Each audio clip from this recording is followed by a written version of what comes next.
I'll begin with a short question for each in the order you presented, and then we'll mix and match. You can also, of course, ask questions to your fellow presenters, and I'll also try to integrate the comments and questions from the chat, from Zoom and YouTube.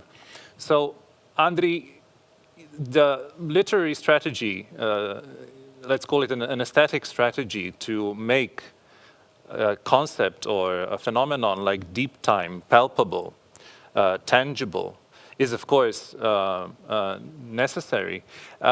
In contrast to the ancients of Norse times, they did have time, whereas, as you pointed out, we don't. We keep seeing these two time markers, 2030 and 2050. So I guess my question is to maybe introduce also Frederick Jameson's quip, it is easier to imagine the end of the world than the end of capitalism. Is this imaginary that we are constructing now viable? I mean, of course, it promotes understanding, it promotes awareness, but does it mobilize to the scale that this hyper object called climate or planetarity is engulfing us in? So I would say that what is happening now is that the generation that is born around 2005,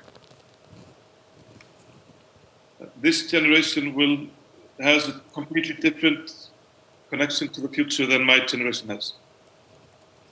My generation saw the year 2000 as a distant future. And now we are 20 years past the year 2000. And we are also culturally, we want to be young. We pretend that we are young and hype, and even though we're reaching our 50s, we still want to believe that we are young people. So we can't really look into the eyes of university students that they're actually born in the year 2000. So culturally, we have not adapted to a new date like 2000 was before. The generation now in universities, they are looking at their pension years as disaster time. We did not do that. I thought I was going to play golf in my 70s in Tenerife, or you could say, but a 20-year-old today only looks at that and just sees disaster. This generation went through the climate strikes, and it went also through the Corona time. So I think the generation that is born around 2000, 2005, they will set the rules for us. So we could say now it's almost impossible to imagine the end of capitalism. This generation went through the coronavirus where everything was demolished to protect the older people. They were prevented from going to school, they could not travel, they could just brutally, all sorts of industries were just demolished. So they did see, in a way, the end of capitalism. That is, they did see somebody listen to science and destroy tourism, cultural activity, all sorts of things. So I think we will see a paradigm shift in the next 5 years where the young people will set the rules for us. Just like a 60-year-old man, he's not setting the rules in the workplace of how to talk to young women. The 20-year-old woman, they set the rules of how a 60-year-old man should behave in a workplace. In the same way, the young people will set the rules of how we will consume and etc. in the next years. And this transition, I think, will be as quick as the Me Too hashtag was, but it will be even more brutal against us for our inactions in the years 2000, 1990, 2010.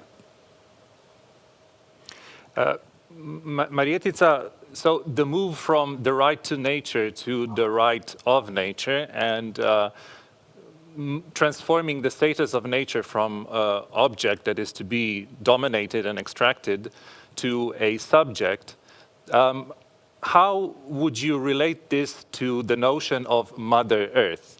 I'm quite critical, like Bolivia in 2011, right, enshrined in its institution that Mother Earth has the same rights, has a legal personhood, the whole of nature. I am a bit critical of this notion of mother in the sense that, you know, somehow the nature will take care of us. I mean, we have intervened into nature, into the planet, to such a scale, of course, that, you know, storms and fires, you know, do not represent itself as a motherly figure that somehow will kind of, you know, balance stuff out. I mean, nature doesn't care if we exist or not. So by treating nature as a subject, do we honor it in a better way so that we are in a better relation to nature itself? As an interdependency or, you know, mutuality, respect, rather than romanticizing or fetishizing nature? Yeah, so I just would like to add to what Andres was saying about possibility of post-capitalist era. And I was reminded that maybe 2 weeks ago in Germany, the constitutional judges of Germany actually overturned the law in Germany, environmental law, which was passed last year, and said that it doesn't make sense because it needs to think about future generations. And actually, it's true that young generations are creating or suing the state. They are creating new laws that will become new agreement in our society. It will not be neoliberal social and economic agreement, but we are now in the course of transcending this agreement because we have to.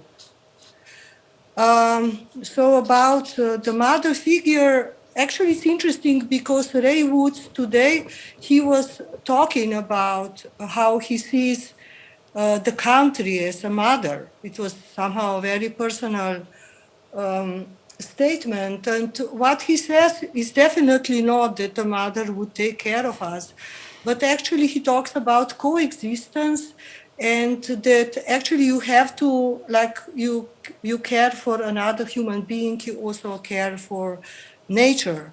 So you don't use it. It's very simple. No, it's like, yeah.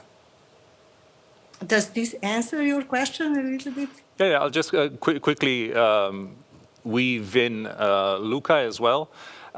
It's a centenary of Joseph Beuys's birth, and his whole artistic mission was, you know, social structure. It was eco. Can we maybe then say that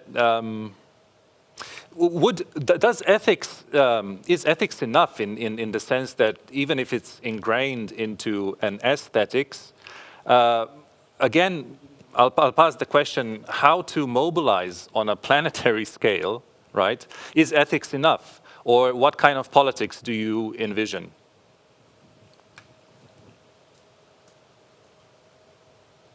Unmute.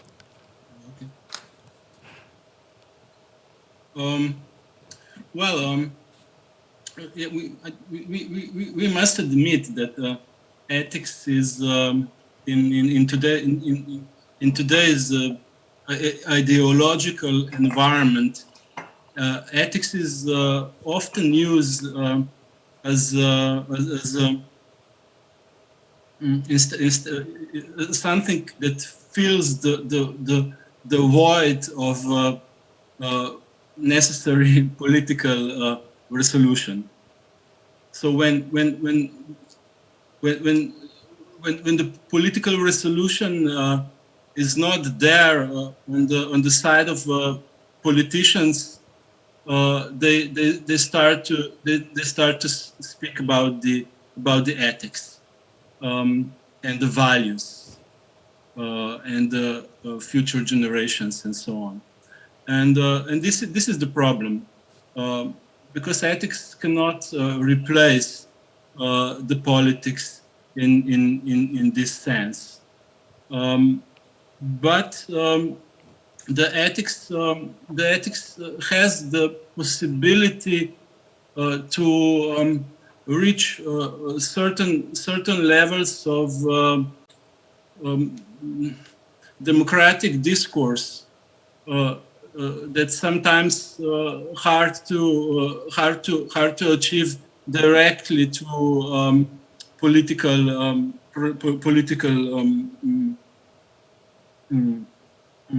interpellation.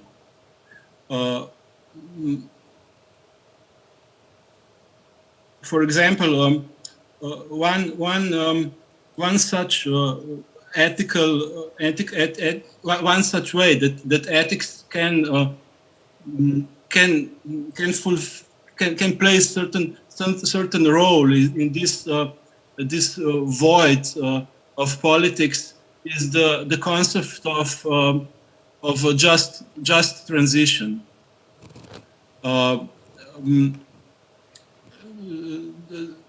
Just transition, of course, refers to the fact that transition to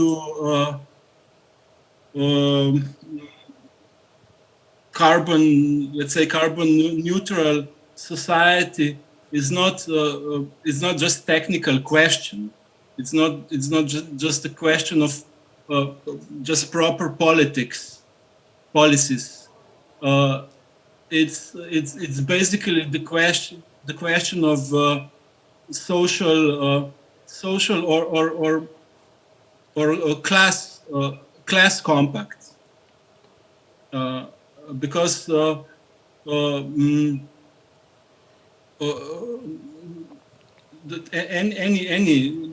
any future society, any future post carbon society that we can see will be radically different than ours.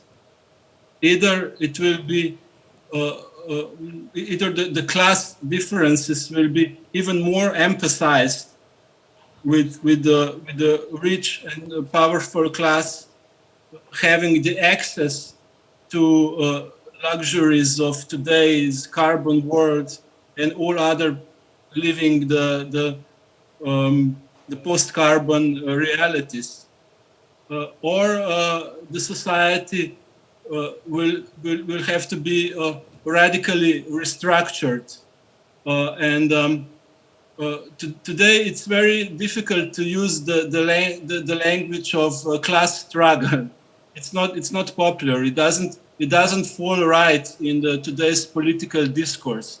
On the other hand, when you use the language of ethics, for example, the just transition, you can basically communicate the same thing and connect to let's say dominant political discourse.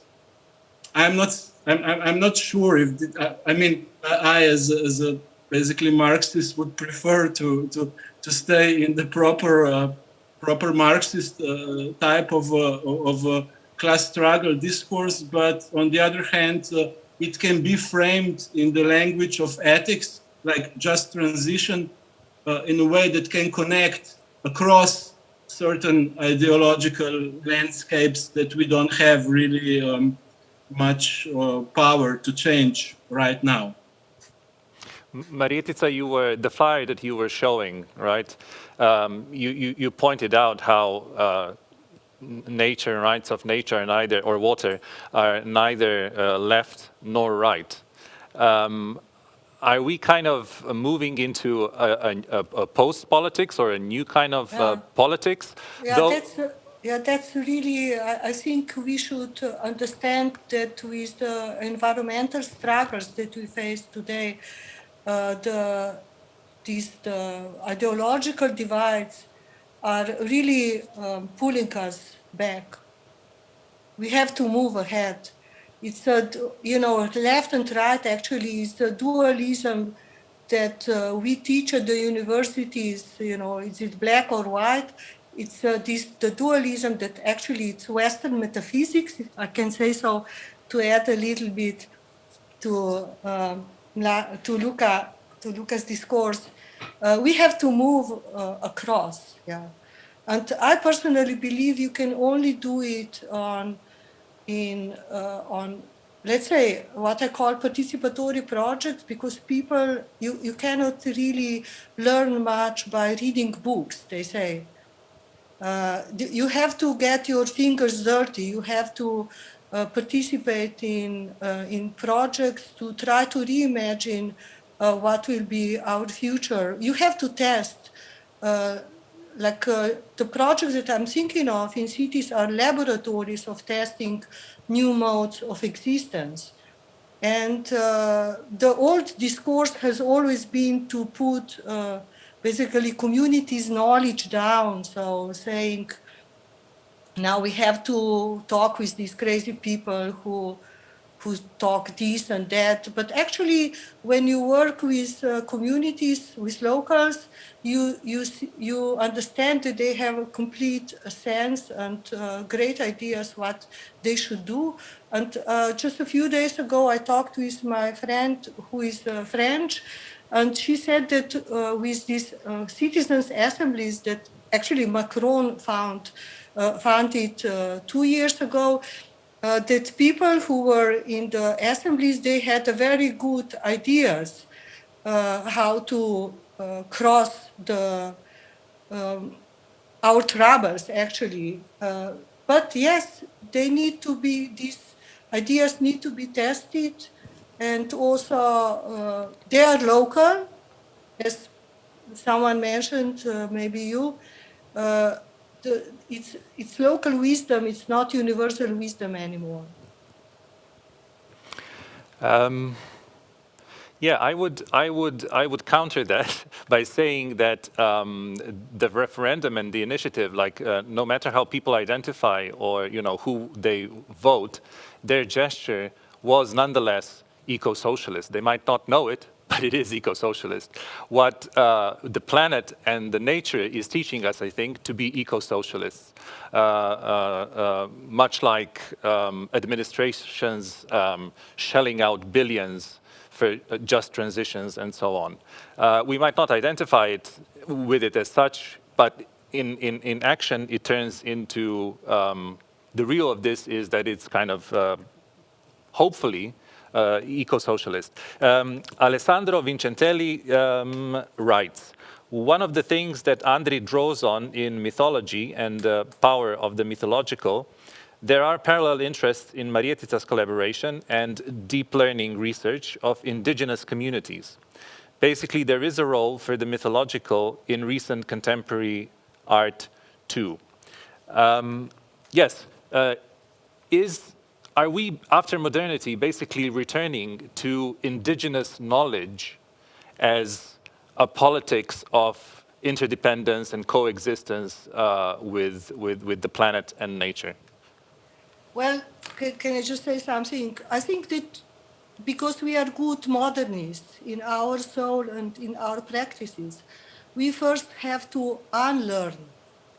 And I always found it amazing that indigenous people with whom I worked were willing to share their knowledge and experiences.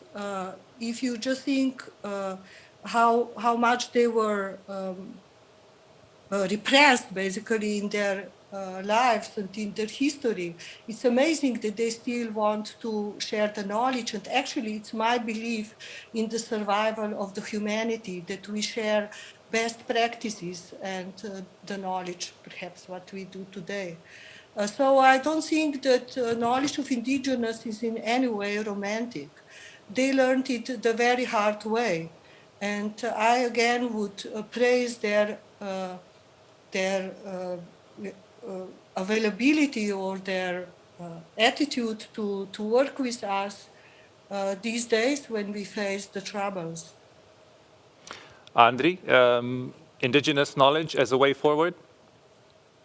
So what I'm writing in my book is questioning the rationality of our current system.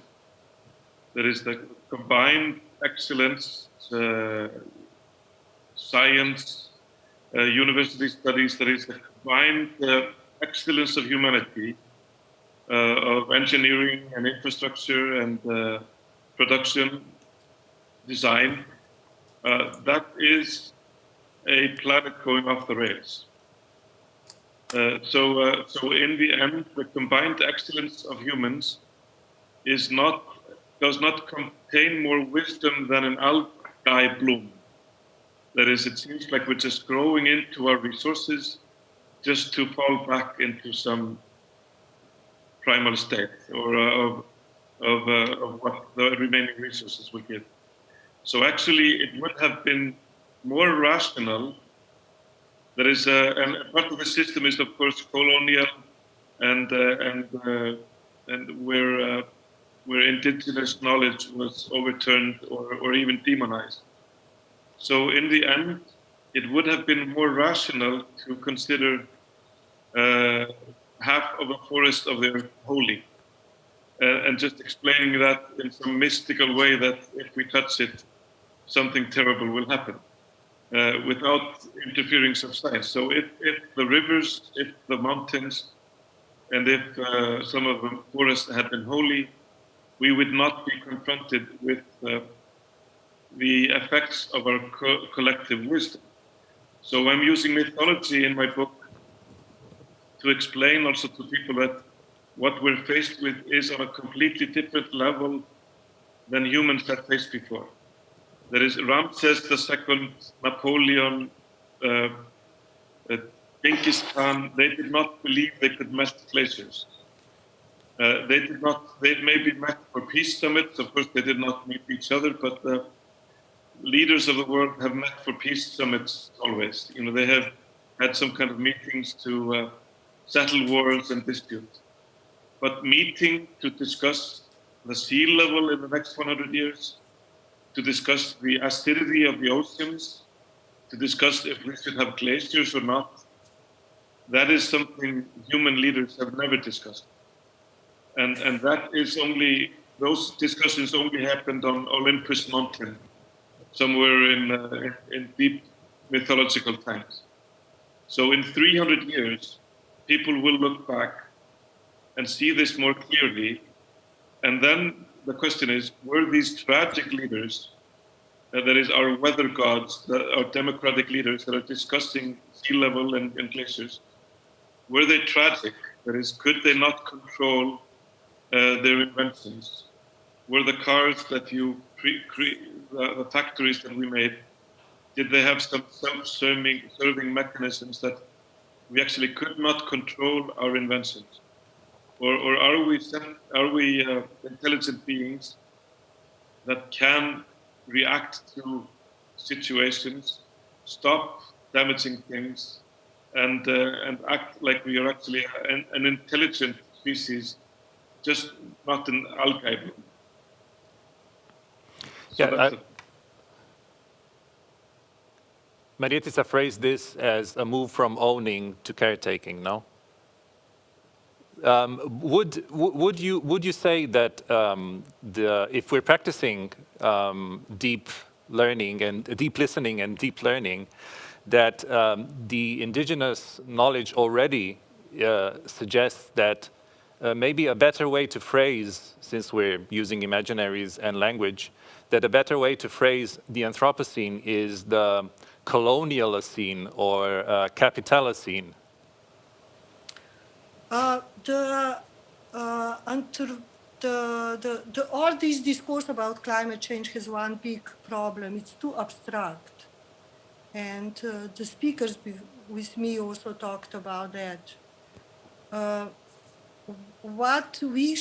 instance, we should not talk in abstract terms. Artists are very good in telling the stories. So I'm thinking now about Andri's idea of mythology, about really indigenous practices. Of course, you cannot be really naive. but you can learn from them. Like, again, today Ray Woods was telling me that he is asked to burn the woods in Australia. But not in a hot burn tactics, but in a way that trees survive, but the grasses are birds, and actually they can grow much better the next season. And there is interest also in the farmers now to learn from these practices. Basically, the problem in Australia, for instance, was that they had this English imagination of small farms. And when you are farming in Australia, everything is on a big scale. There are not little plots where you can make your fairy tale house and farm. So, like, I'm always very thankful for Indigenous people who tell us how to unlearn what I said before, from modernist or technological dreams, how to go forward. The humanity is here only 2.5 million years, and the Earth is here, 4 billion. So we have a very small window of existence. And then you can see, if you look at the graphs of our existence, that we can also go out, because if temperature changes or the conditions on the planet changes. I'm seeing here, so there was a comment, local ethics as different to universal ethics or politics. Interesting concept. How does Marietica see this concept of local ethics? And I would upgrade that still to the following. I see a certain antagonism between unlearning our modernity and learning indigenous practices and policies or politics. And the hyper-object that Luca via Morton was talking about. I mean, this is such a massive scale, and what we do not have is time, 2030, 2050. So how to leapfrog from that and do it in a just way, right? I have a little comment here, because I'm talking too much. So what I have learned is that about unlearning is actually we have to build on other ideas, not thinking of projects as objects, basically. But for instance, I'm thinking of a project that I have done let's say in Amsterdam. It's about trust building. So you have to trust yourself, you have to trust your co-workers, you have to trust the collaborators on land, and you have to trust that the ideas will develop in the future. It's not just like I put this here and this is it. And it really happened in Amsterdam that 10 years afterwards, after we have done the project was remade and is still alive and doing well. Or, for instance, the power of experience, or to actually imagine new value systems. So these are the ideas I'm thinking of when I'm making a project. It's not an object anymore. Maybe it's interesting, maybe it has something to do with the ethics you're talking about. I never thought about ethics. But the trust, the value, somehow to build new values with your project, and such ideas are very interesting for me. Mm-hmm. Andri or Luca, do you want to jump in? If I can add one dimension, I think we had very extensive. I was working with UNESCO, and of course, UNESCO is very much involved in this discourse of value of indigenous knowledge, and is always emphasizing it. And what was interesting for me is that the notion of frugality, the notion that some cultures, even today, they know how to live and even how to prosper. Well, they don't always prosper, but they know how to live with much lower levels of energy and resource consumption that we do. And this basic frugality is something that that even urban post carbon society will have to learn.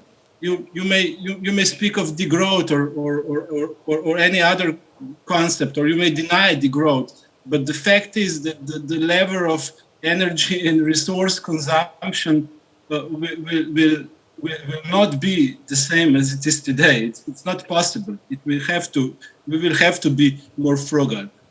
And these types of knowledge, and it's not romantic at all. I mean, I'm more Levi-Straussian in the regard of indigenous knowledge. It's universal.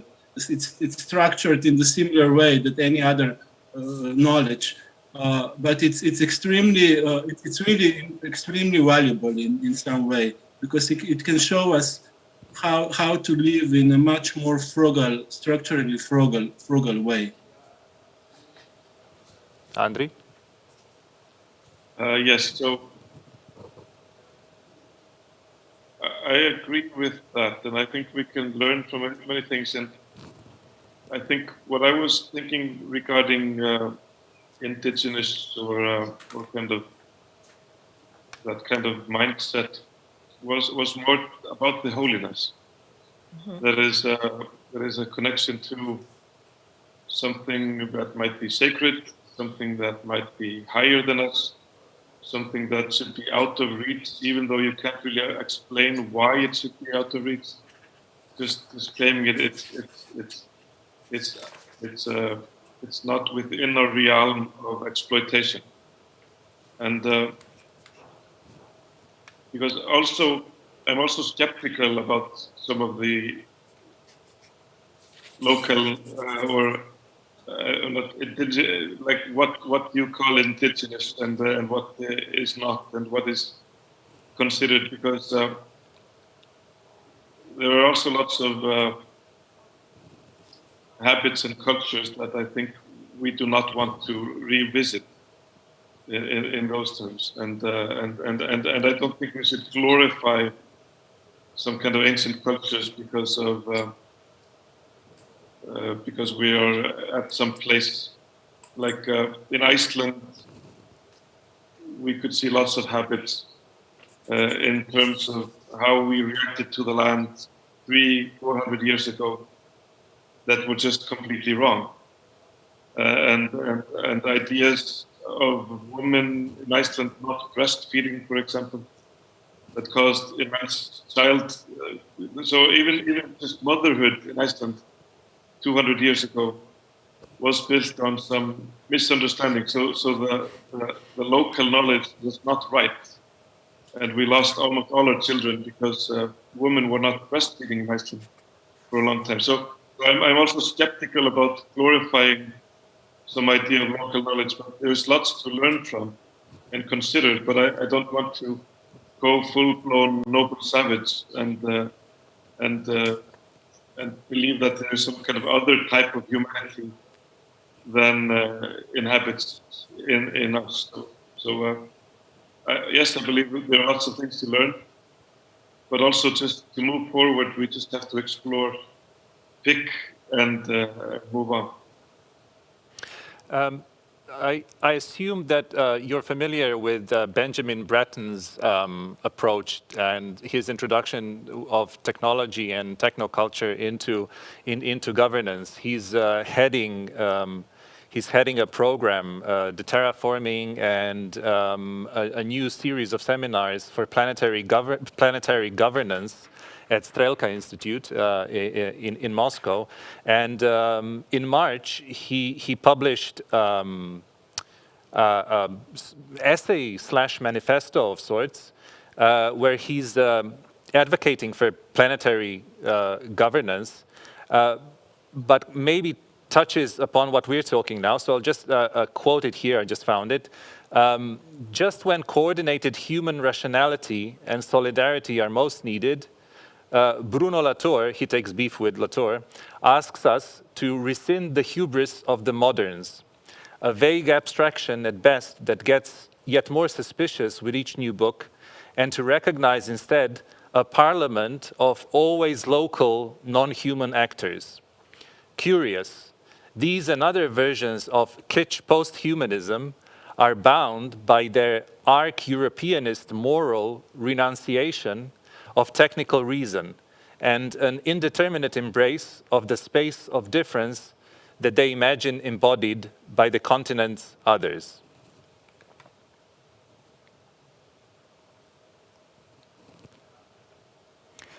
So in his vision, the planetary scale computation that we have developed, which I'm trying to tap into now with Andri's,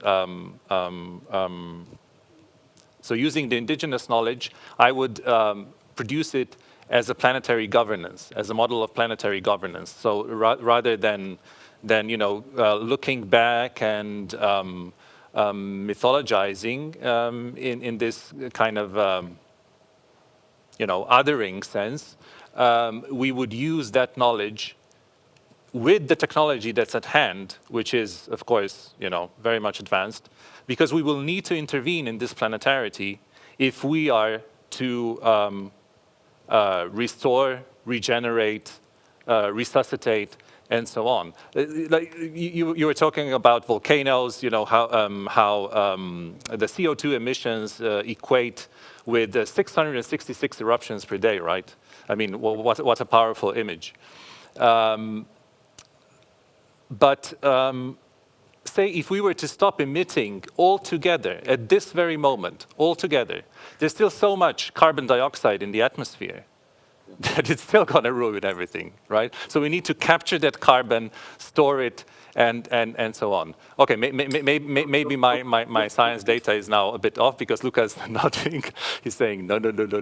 But feel free to comment on that. Yeah. So what I also think is that we have this wish also that we could maybe just go back to some state of some more pure state of balance with nature, even with some kind of idea that technology led us the wrong way and we could purify by going back to nature without technology. I think we are in the dilemma of being totally stuck with technology. That is, technology brought us to where we are.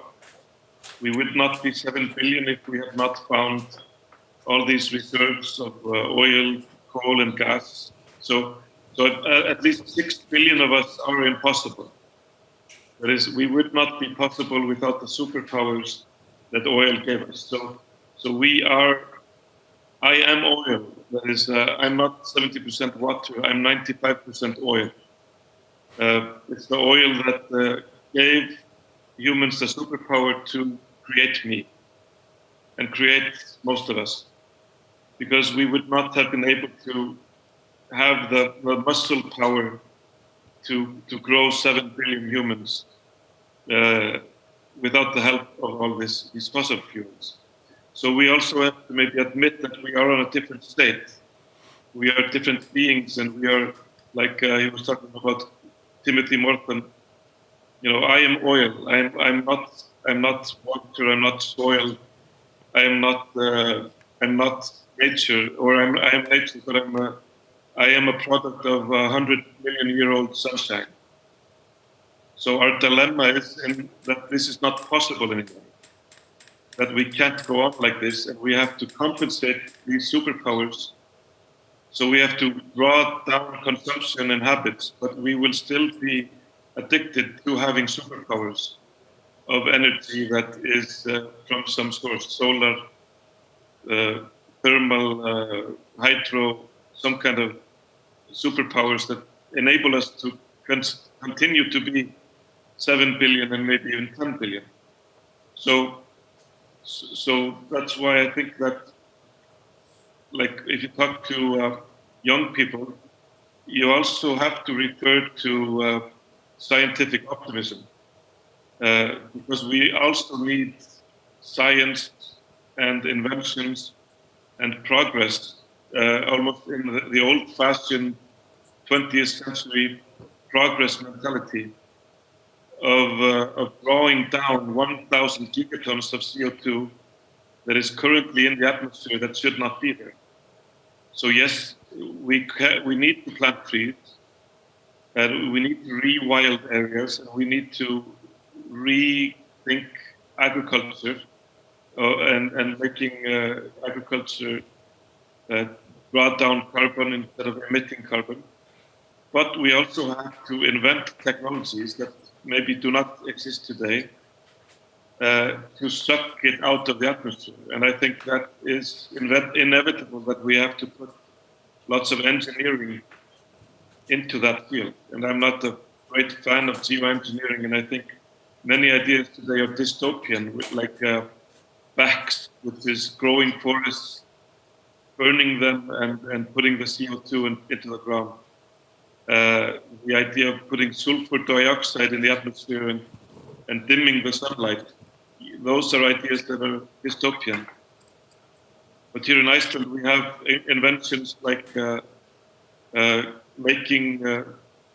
pumping CO2 into basalt, where it creates calcium carbonate, which is calcite. And that is a totally natural process, and it removes carbon. And they're today scaling that up to 3 million tons per year, which is almost like the total car fleet in Iceland. So I think while we go in one direction, we are still stuck with going, I think we have to go many directions simultaneously. There is extreme progress and optimism in solving and redesigning things, at the same time as we're going other directions culturally. So I think it's, I'm not sure if I'm explaining it.